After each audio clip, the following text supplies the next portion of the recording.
Good evening, or should I say good afternoon, depending on what part of the world you're listening to our show tonight from. This is Michael Cross with another episode of Unlock the Door Radio. And tonight we deal with the idea of prepping and getting off the grid and being self reliant in this world that seems to be getting more and more dependent on large corporations and large governments and large this and large that. And I just want to say that this is a topic that really intrigues me. In fact, um, I've, as many of you out there who listen to the show already know, I have written the novel series Freedom from Conscience, and the next one that comes out actually involves a great deal of issues relating to getting off the grid and living as individual. So anyway, without going into more detail about that, I would like to introduce everyone to Emme. And I'm going to let Emme tell us a little bit about herself and what preppers are. Emme, would you like Okay. to take control of the show now? Certainly. Well, again, I'm Emmy. I'm a farmer in the middle of nowhere in Wisconsin.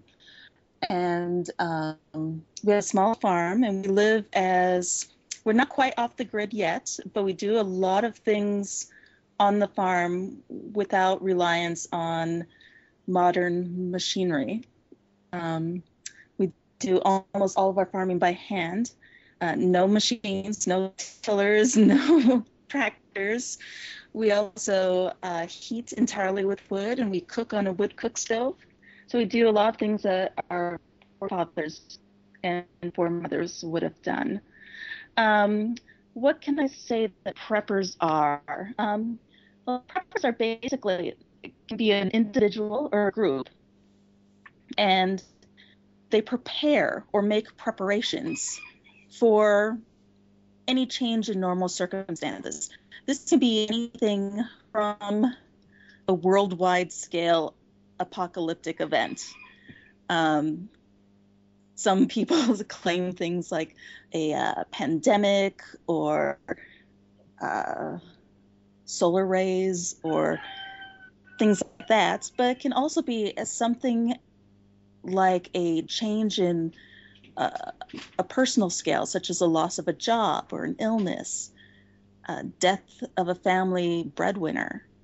These are concerns that preppers have, and so they prepare for events so that they can be self-reliant when natural or man-made disasters occur. Okay, so basically it's not necessarily the Noah scenario where you're waiting for the ultimate apocalypse. You're just getting things prepared in event that something on that could be a big major thing. I mean, a pandemic is always possible. I mean, 1918 we saw the Spanish flu epidemic, and we can imagine what that would do to us today. Or something like something on a smaller um, something like an earthquake or something like some sort of disruption in the natural food chain that we have, right? Yes. Or, it can be simply some change in the family, such as someone being laid off. And so they no longer have that job to rely on. Instead, they rely on what they have prepared in advance. A lot of preppers prepare by gardening or storing food. So then they would rely on what they have at home instead of needing money to buy these things. Okay, so when we say off the grid, this is kind of an idea that to be as independent as possible. Yes. Okay, so you mentioned something interesting there that you don't use tractors or farm tools, mechanical like that. Is there a reason for that? Well, there are a couple of reasons for it. One of the reasons is that we, um, are trying to do everything with permaculture principles in mind. So we plant and grow without disturbing the soil or limiting how much we disturb the soil, so that we aren't aerating too much and we're not pulling nutrients out of the soil. So we're trying to be very careful how we use the soil here. But another reason, and this is when really may have preppers interested in this portion, is that it's my personal belief that if you are preparing, you should learn how to prepare to do without. And so in our daily lives, we live this way, so that if electricity goes out during a blizzard, there isn't an issue because we already live this way. If we cannot afford gasoline because the prices have gone up so much, we don't have to worry about having to till our farm or using a tractor because we already know how to do without. Okay. Do you have a large family? You go out there and till the soil, or how does that work? Yes. Well, it's myself, my spouse, and 4 children. The children do some work, but it's mostly the 2 of us who do it. But we do try to do things in a way that, 1, don't impact the soil, 2, make life easier in the long run. So we put a lot of straw down everywhere and plant into that. That way, everything under the straw will degrade, and we don't have to worry about digging things up to make it into soil. Sure, the first year or 2 are difficult, but after that, it's very easy. Okay, so this is kind of a reverence for the soil type of approach, a connection to creation. Oh, yes. And if we're careful with our soil, we don't have to worry about doing things like adding fertilizers and chemicals and, going to the system. And we don't want to do that to our soil. We want to have healthy soil. Healthy soil will provide us with healthier foods, will produce more. And so that's what we try to keep in mind. I read in the old days that, and I've also visited China before, where they actually do this still. The idea that if you have a family farm that's maybe been in the family for generations after generations after generations, the way that they avoid losing vitamins in the soil is to make sure that ashes are evenly spread and compost and so forth, so that you get those natural components. Do you see that there's yes. is there a difference between chemical fertilizers and stuff and the using more natural products? Yes, very much so. Now, chemicals will initially seem to help things, but it will kill all the good stuff too. It's almost like taking antibiotics. When you take antibiotics, you kill the bad stuff that's happening, but you also kill all the good bacteria that are in your body, and it takes a while to even things out again. It's the same thing with our soil. So you use chemicals, and when you use the chemicals, you may see a decrease in pests, you may see an increase in yields. However, the soil is being harmed in that. It's not really helping the soil, and it's killing all the microbes and the good things that are living in the soil. So what you want to do is make sure you have those good microbes in your soil. And you can do that in different ways, like using biochar, where you heat wood very hot and make charcoal, and then you crush it and put it into your soil. And in that, all the microbes can hide, and it can absorb water, and it does wonderful things to the soil. Yeah, and charcoal is carbon. Yes, and carbon can help with your soil health. Mm-hmm. Yeah, I've noticed in modern society, most of us have yards and stuff, and we rake the leaves all the time and very rarely actually put fertilizer into the soil of any sorts, it seems that eventually would wipe out the soil if you're taking the leaves away each and every year. Right. You want those on your soil. We will rake out our barn. We have goats. And so we rake out the barn, and all that good stuff will be composted or put on where we want the future gardens to be. And all the droppings from the animals will add nutrients to the soil. Mm-hmm. When you rake your leaves, you can either leave them there or you can compost them. So put them in a place and let them degrade. And then later shovel those out and spread them onto your soil. Mm-hmm. Yeah, that sounds like an excellent plan. I mean, that's the way nature has worked for millions of years. Were you and your husband did you grow up on a farm, or were you some of these like academics that decided let's return back to nature? Yes, we were basically academics. I was a professor, and my ex-husband at the time was an ER doctor, and we chose to live in this area partially because we wanted to get away from the city and give our children a chance to really understand living with the earth. And we just wanted to get away from modern society and everything that was selling to us and to the children. But for me, a part of it was I always wanted to do this.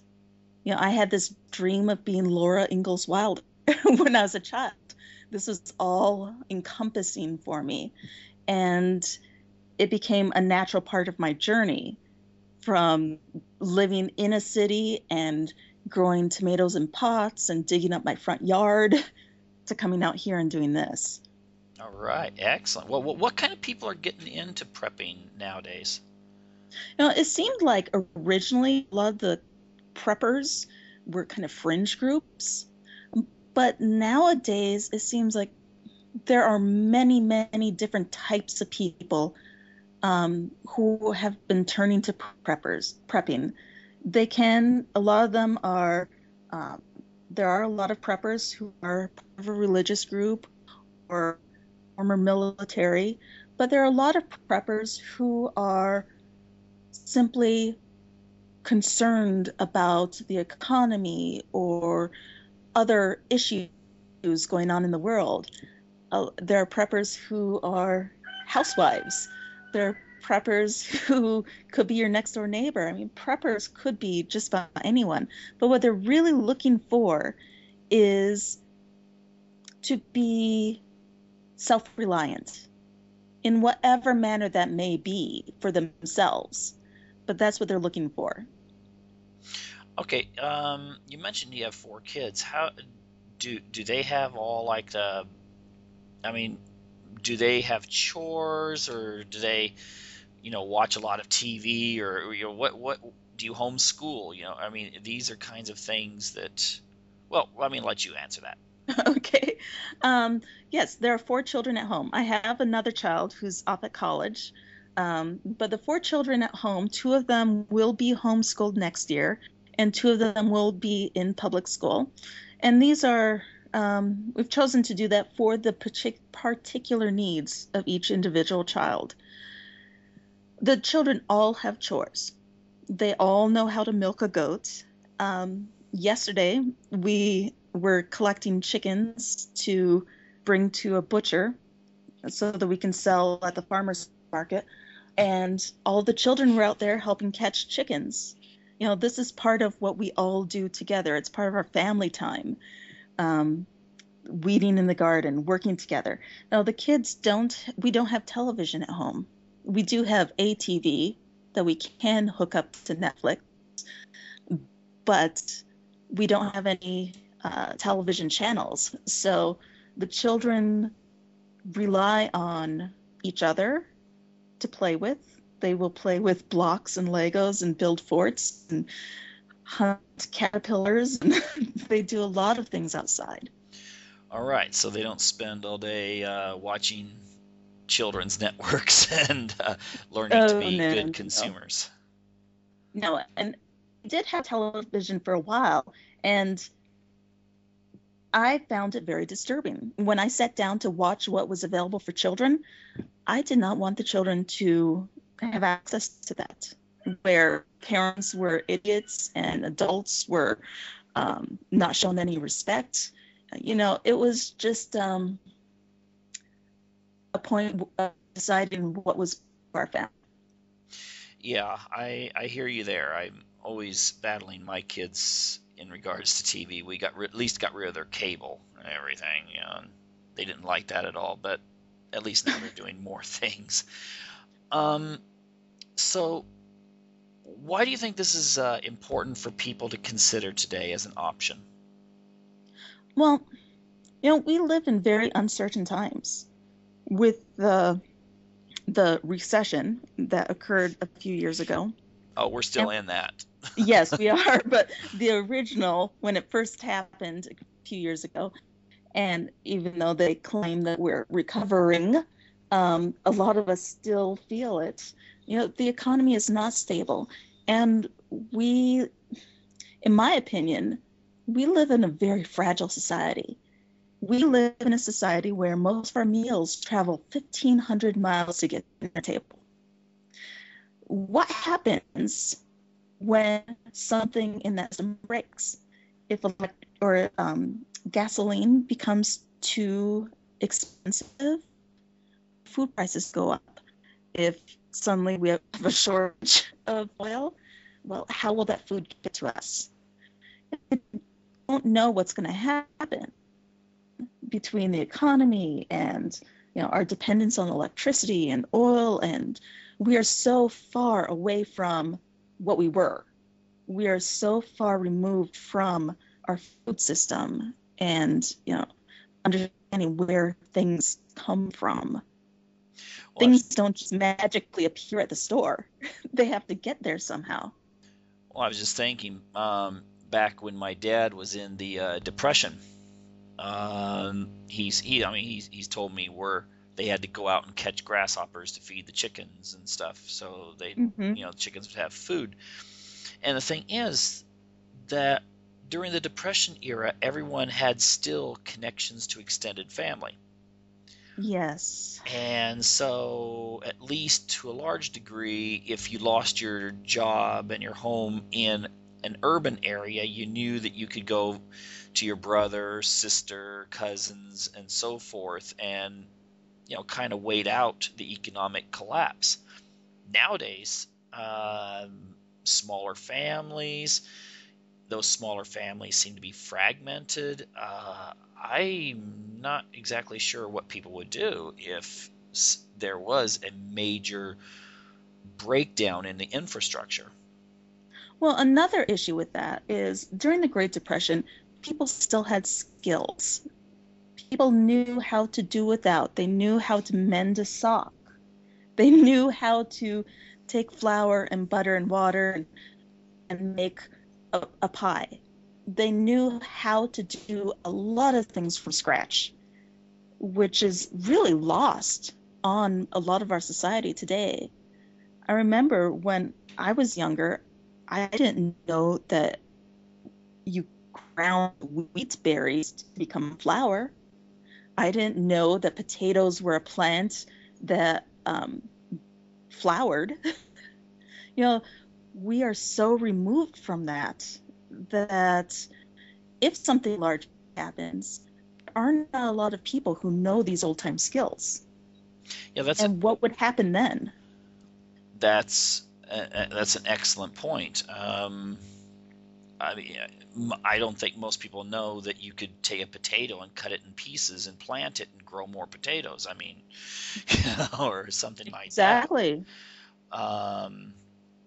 And that is if you knew how to actually deal with the land in the first place.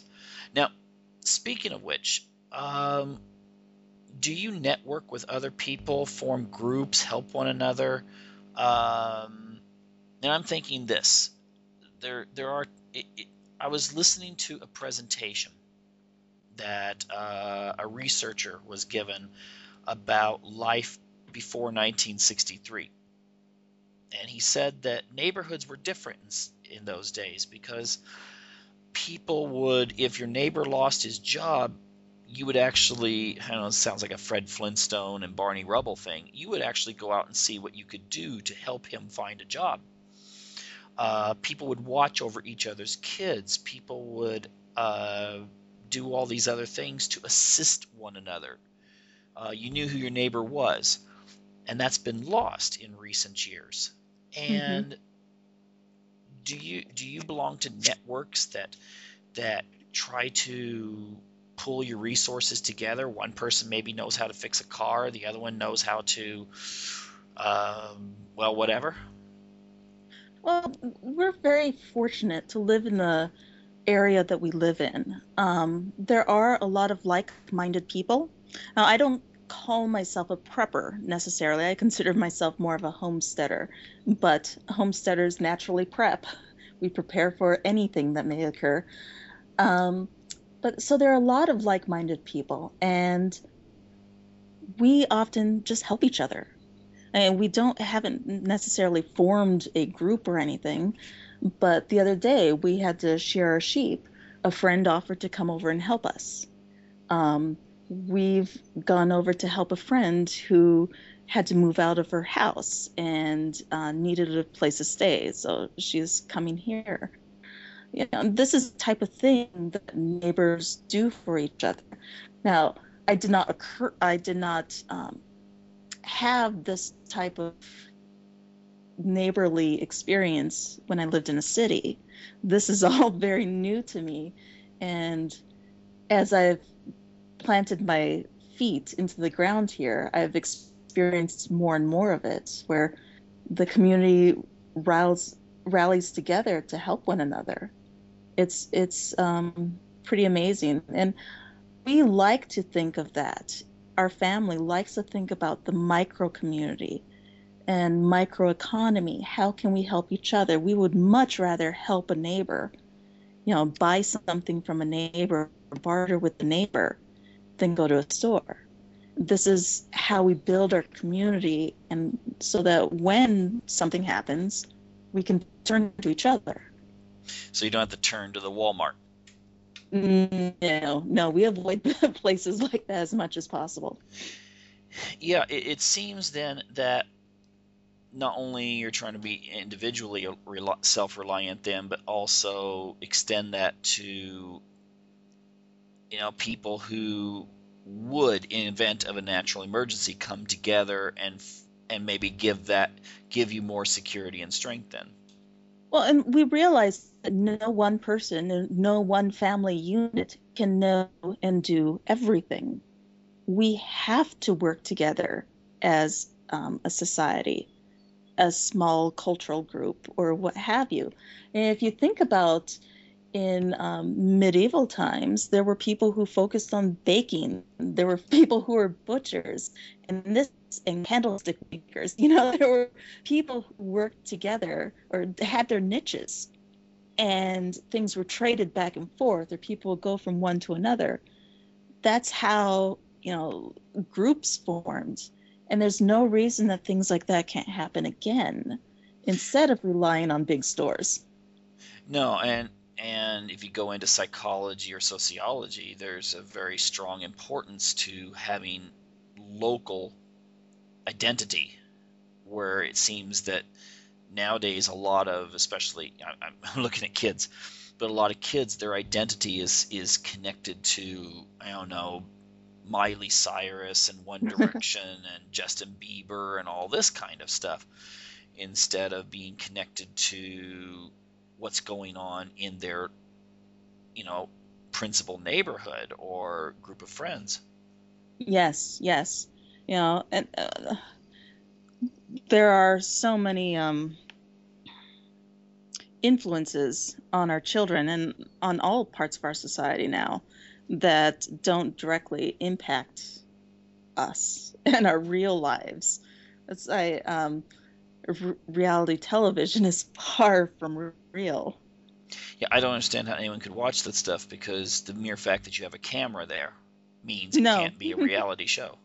no, far from, far from. You mentioned the thing about people making stuff and stuff, and I want you to give, at this point, I'd like you to give a plug for your website because I notice you have some products and things that you sell. Oh, yeah, okay. Well, our website is underarockfarm.com. And one of the things that we do here, well, is make soap. So we have a herd of dairy goats, and I use milk partially for ourselves, but also for making soap. We have sheep, and they produce wool, which we will be making into yarn and will later have available on the website. We also have woodworking items that will be going there too. So we use what we have here. Well, so you get stuff that's actually it's authentic. I, I was in Rome during March, and I found it interesting that most of the souvenirs, well, they're made, they were made in China. I mean, Yes. it wasn't like I could buy something and say this was made in Rome, you know. No. And this idea of authenticity, I think, really needs to get out to the public again. I really agree with you. As a society, we turned away from mom and pop stores and from our neighbors' creations.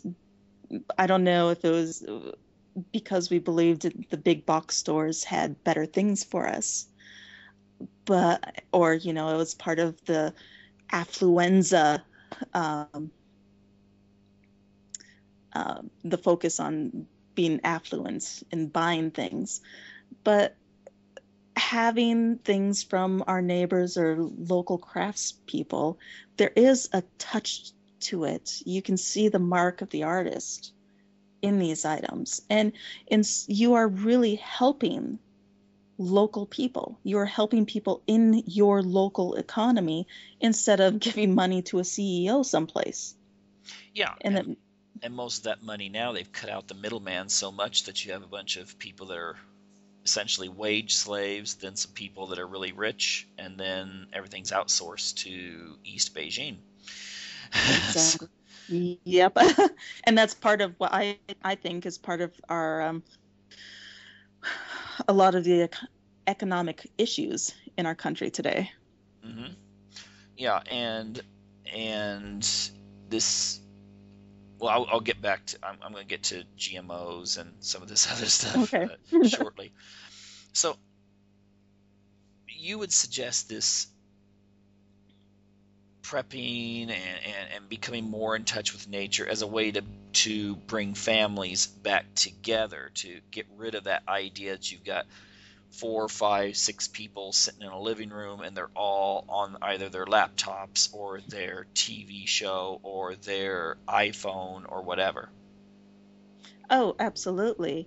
It can bring families together. We do a lot more things together as a family. When you're talking about prepping to family members, especially to extended family, it can be a turnoff to some. Some people see preppers as these crazy militant people with,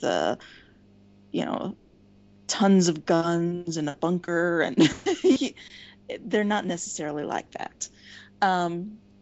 So they're turned off by the word prepping, and they don't want to become involved or think about prepping. But for me, I found that when I talk about gardening or putting up food like grandma used to do, that brought more of my family members into this idea of prepping, just approaching it from a different way. And so, yeah, as our individual family, it does. We will spend time in the kitchen canning. All of us have a different role working together, or we're in the garden or starting seeds.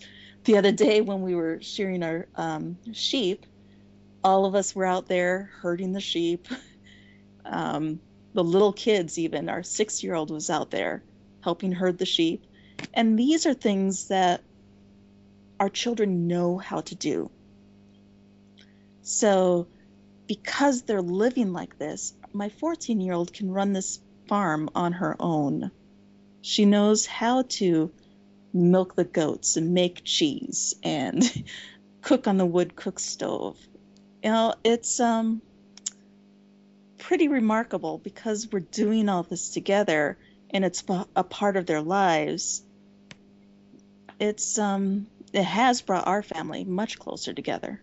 Mm-hmm. Very good. Yeah, I just would remind people too that, the ones that think that prepping is like someone out with a cannon sitting in front of their house, and waiting for the big one to hit. If you look at I think the groups of all the groups that do a lot of prepping, Mormons are considered, have been doing this for years, and they're about as middle class, as you can get of any of the groups in the United States. And yet many people living in nice suburban homes are canning fruit and putting it into the basement and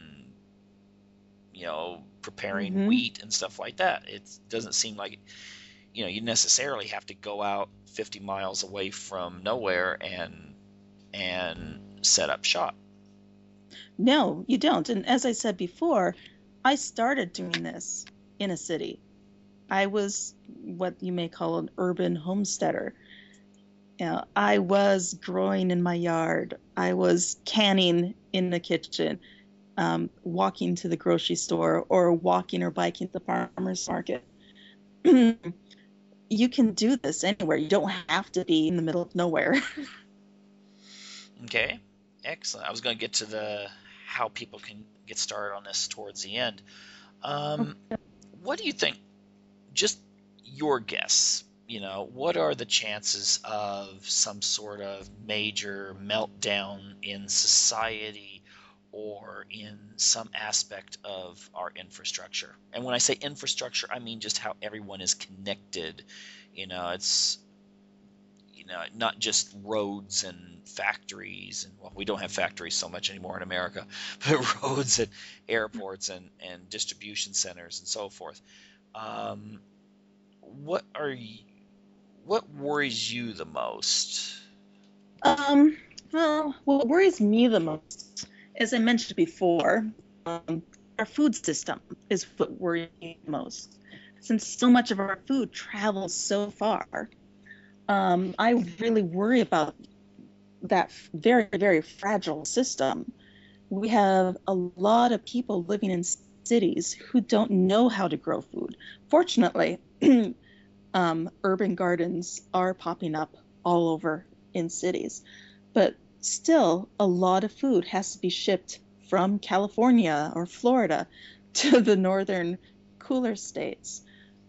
And if something happened, if we had an oil embargo, or if we hit $10 a gallon in gas, that will seriously impact the entire system.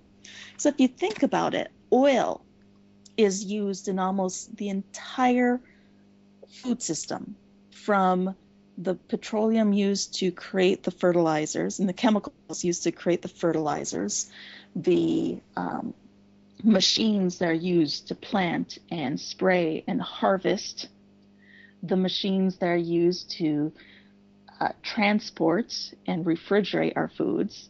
The entire system is dependent on this. What happens if something happens there? Mm-hmm. That is one of my major concerns, is what happens if something happens to our oil system or our cheap energy system as a whole. It will greatly impact our food system. Yeah, the one thing I've done when I've taught classes in economic theory, one of the first things I do is have someone just take a pen and have them tell all the steps that pen took to get to their hands to write notes in class. Mm-hmm. And at first they're like, these are 18, 19-year-olds, and they're like, well, yeah, I bought it at the store. But they don't think about the idea that it had to go through many, many, many chains. I mean, you could extend it hundreds of times. That things that had to come together, and people don't understand that. When my eldest daughter was 14, she's 19 now. I homeschooled her, and I had her write a paper on a pair of jeans. And she had to figure out where this pair of jeans came from the cotton growing, the cotton that was shipped overseas, the dye that was used, where the dye was grown or created, and how many countries were involved, how much water was used in the creation of one pair of jeans. It was amazing. It was an eye-opener for her. Mm-hmm. Yeah, I mean, people don't realize that one pipeline being destroyed in Nigeria, your prices are going to skyrocket worldwide for gasoline.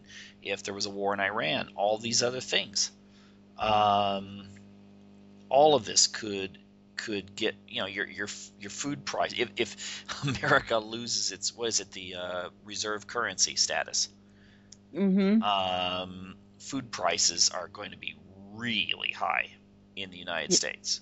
I mean, yes. And people don't understand. I'm not going to go into how it works, but I mean, just remember, if all the countries decide to start trading in their own currency, things are going to get really expensive in the United States. Now, speaking of all of this interconnectedness, I was listening to a documentary a while back, and one of the speakers brought up a really interesting point, and that was during 1776, there was I can't remember what it was, 200 or 300 different varieties of apples that people grew. Mm-hmm. And now many of those apple varieties are extinct. They don't exist because they weren't as tasty as another one, or they weren't as big, and so forth. And sometimes you can find, if you go on an old ghost town-ish type area, you can find an old orchard that has apples that you've never seen before. Mm-hmm. Usually they're not as soft and huge as the ones you buy at the local store, but that's what people used in those days. And it seems that we're getting more and more away from that, to where we're getting into more GMOs, to where all of our agriculture is going to be eventually gobbled up by these mega corporations. Yes. Well, there are a bunch of different things that influence that. I'd say with the apples, or say tomatoes, what we buy at the store is what can be shipped. So tomatoes are being grown, or apples are being grown for their quality, for shipment. How long they stay fresh on the shelf. Now, if you go to a farmer's market and you buy something like a Brandywine tomato, the flavor of that heirloom tomato, an heirloom tomato is one of those old variety of tomatoes that is pollinated openly instead of being made in a factory. The flavor of a Brandywine is amazing in comparison to the cardboard flavor of a tomato that's shipped. But you want those tomatoes that are being shipped because, or are being grown because they ship well. GMOs. Oh, give your opinion. Well, GMOs, genetically modified organisms, are not the same as what farmers do. Now, I just want to get this out of the way, because a lot of people get confused about what GMOs are. Now, what farmers do They may hybridize, or they may breed certain qualities. So for instance, I have a goat with a very nice udder who gives a lot of milk. I have another goat who has more butterfat. And so I look at those qualities of these goats and I decide who to breed to whom so that I can get the quality that I want in the end. Or say if I have a really good tomato that is an early producer in our northern climate, I may save the seeds from that tomato because I know it's going to produce well in the future. So I'll plant those tomato seeds so that in future years I can continue to save these seeds and have early tomatoes, or tomatoes that do well if there's a blight condition. So that's what farmers do. GMOs are made in a factory or made in a pharmaceutical company. They are genetically modified. So they're modified at the cellular level. And they may do things like add, things that don't go to belong together. So they may add qualities from a fish to qualities of a tomato to make whatever they want. Well, part of the problem with GMOs is, one, they're not natural. Two, you can't save the seeds from them. They don't self-propagate. You can't rely on your bees to pollinate them. They don't, you can't save the seed.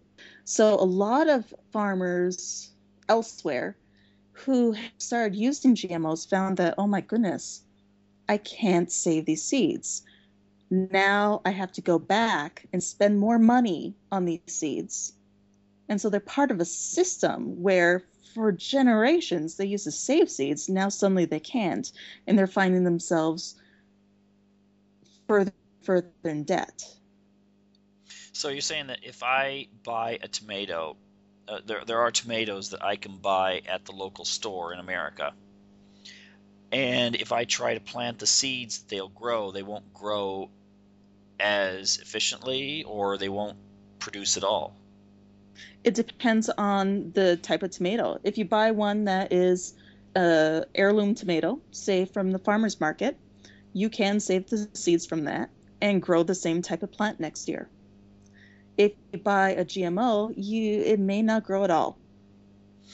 Okay, so in other words, you get the farmer hooked on it, and then they have to come back for their fix from the large corporation. Yeah, yes, and this large corporation not only sells you the seeds, but they sell you the fertilizers and the pesticides that go along with the seeds. And so things like corn, you can use this certain herbicide or pesticide on the corn that you can only get from this company, and it will kill everything around it, but the corn will be fine. But now, great, right? But it ruins the soil. Yeah, and another side of that is that any plant through diffusion and osmosis is going to absorb what's in the environment, and therefore it seems to me then that you're getting some of that pesticide being brought in to the plant itself. Yes, and there have been studies recently. I saw something recently where I don't know if you could hear my rooster crowing in the background. That gives it some authenticity. I like it. I read a study recently where there were test groups of pigs. One was fed non-GMO, one was fed GMO. And when they opened up the pigs, the stomach of the pig that had GMO was fed GMO, the stomach was destroyed. Whatever chemicals were in there destroyed the interior, the stomach of the pig. what is that doing to us? Well, I will note, since we have people that listen to this in a variety of countries, I will note that much of the food that is sold in the United States is illegal in much of the rest of the world. And I will note this: it's illegal in countries like China, Russia, and most of the European Union, and much of Yes. Latin America. And it's not because of trying to make sure that the local producers have an edge on the American imports. It's because there are additives that are put in that can do some really nasty things. And a lot of Americans are not aware of GMOs or what's going on in the food system, because we're taught from early on to depend on these big corporations, to trust these big corporations. It's a messy, messy slope, I believe. Mm-hmm. And maybe that's one of the nice things, is when you actually start producing your own stuff, you start seeing the big difference. Well, and you can taste the difference. As I mentioned before, the cardboard tomato that's shipped to us versus the juicy, flavorful tomato that we can get from a farmer. There's a vast difference in the taste of these tomatoes. Mm-hmm. Yeah, I mean, I've eaten fruit off the tree in China, and I can attest that, I mean, there where it's still pretty much organic. If you go by the definition of organic, I mean, it may be sprayed, but it's non-GMO. But yeah, you can eat oranges or apples or something, and it has a flavor that is fantastic. It does make a huge difference. Mm-hmm. Now, the there has been, I'm going to throw this in here. Do you think that there is a bias that the government has against organic farmers, people that go out and try to do things like you're doing? Well, I don't know if they have a bias against.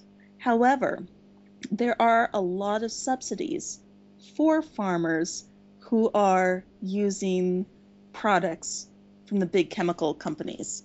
There are subsidies for, farmers who have really large farms.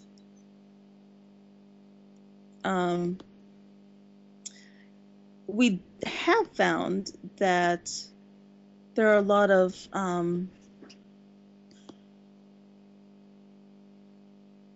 a lot of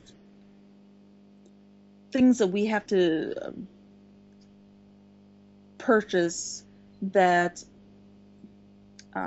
like to sell things, we have to get licenses for, that are not on a sliding scale. So for us as a small farmer, it does tend to be a little less economically feasible, because we have to pay exorbitant fees just to do the same thing that one of these large farms who gets help from the government can do quite easily.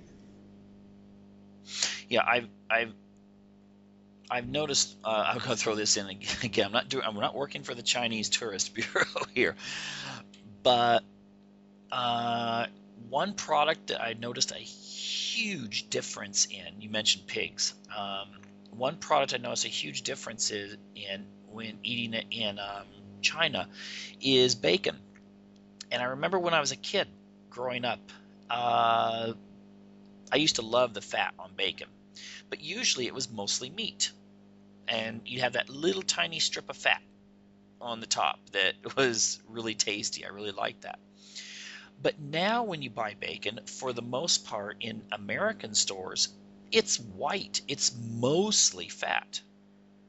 And when I was in China, it was that same kind of bacon I was used to as a kid. I mean, it was like pure meat with a little bit of fat on it.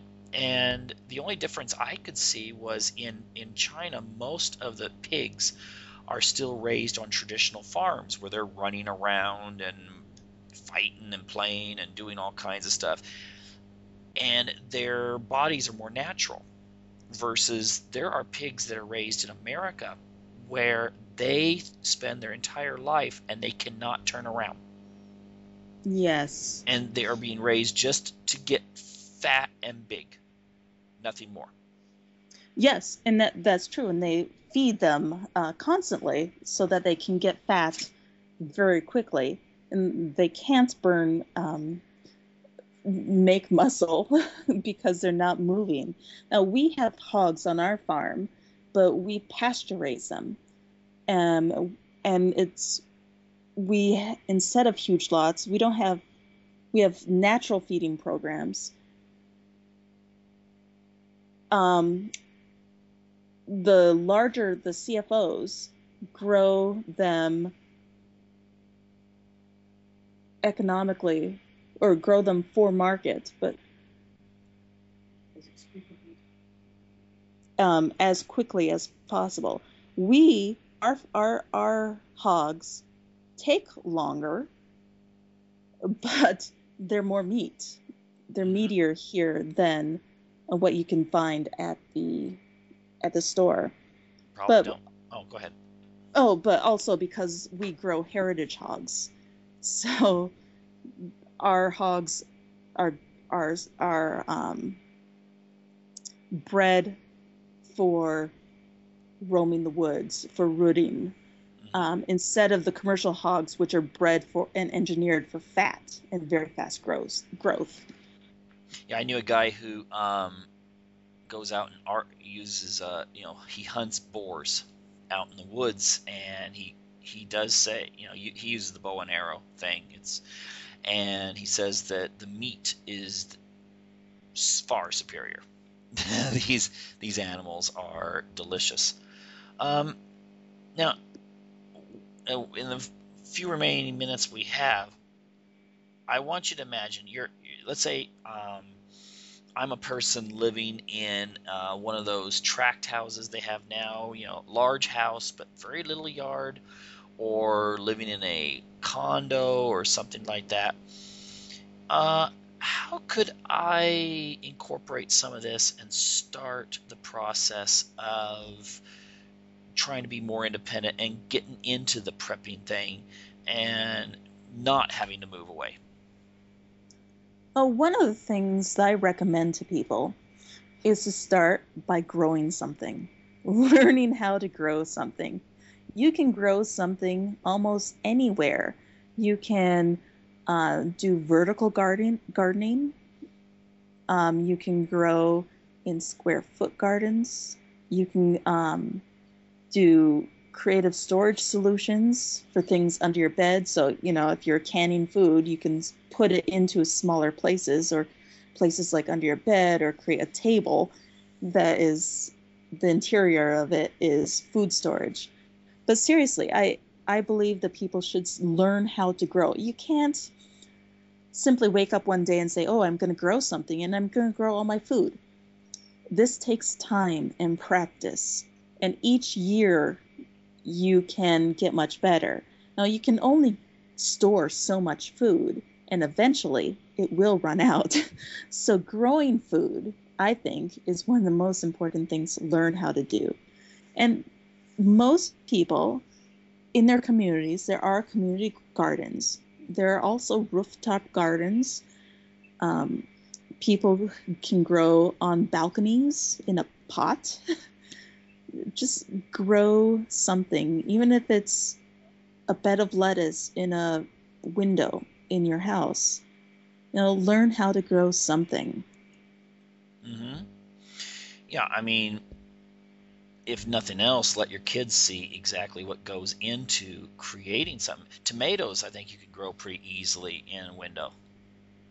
Oh, yes. Well, you can grow a lot of things in a window.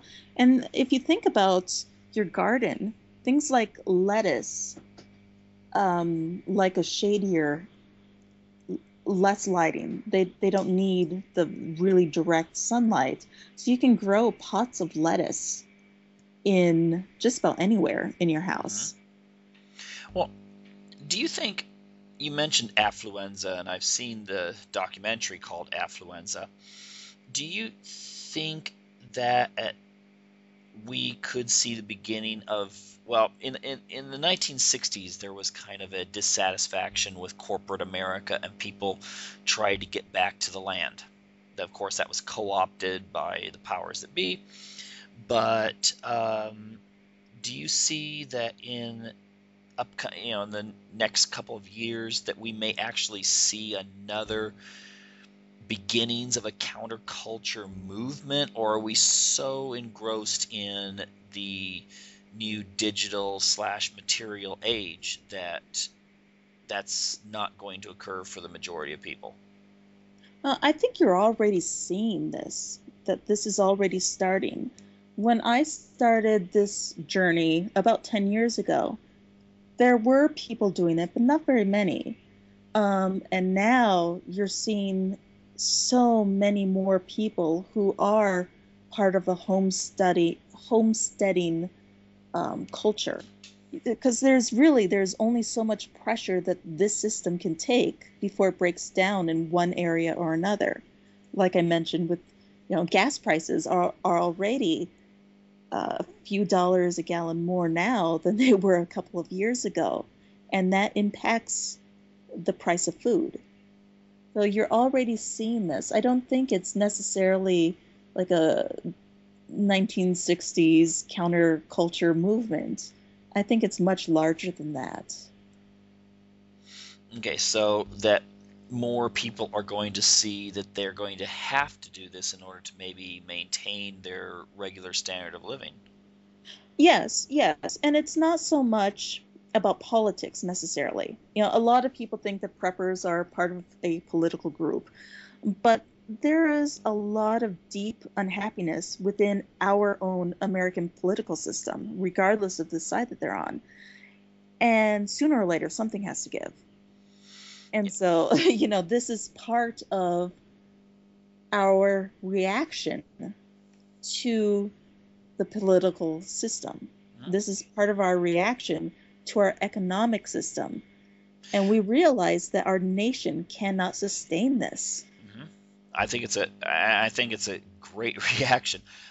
We just have a few seconds here, so I'm just going to encourage. Okay. I'm going to encourage people to check out what did you say, underarockfarm.com. Yes. And get that visual image of someone lifting a rock up there, underarock.com. And I really am like to thank you, Emme, for sharing your time with us tonight. Well, thank you very much. I enjoyed it. Okay, well, great, and wishing you all the luck there on this year's growing season. Thank you. Okay, this is Michael Cross signing off with Unlock the Door Radio.